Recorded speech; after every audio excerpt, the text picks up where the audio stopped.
smiling, presenting us with ocean of information. Mila, what are the things that stood out for you? Well, the thing is, I do understand why this is now becoming a trend. Just because you went abroad to study, you are no longer considered an elite candidate, or it doesn't necessarily mean you are the best employee, or would be the best employee. And I do understand it because before, not so many people used to go abroad to study. Not so many people could afford. Now, most people in China can afford to go abroad and study. So it's like everybody's doing the same thing. So you have a saturation of these candidates who come back from the US, from the UK, from Australia.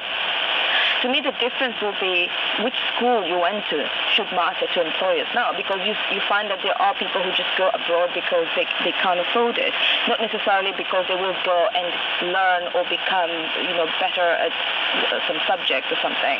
So it's obviously the market is saturated with this, and of course you have now candidates who realize, or employers who realize in China, you've got other equally good students who went to local universities and that can do it better, and they've got that skill, and they're cheaper at the same time.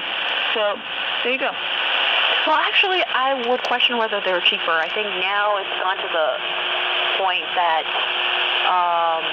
both are probably earning, so whether a person with overseas background and studying and that kind of thing, as opposed to the local homegrown talent, they could be offered with the same salary.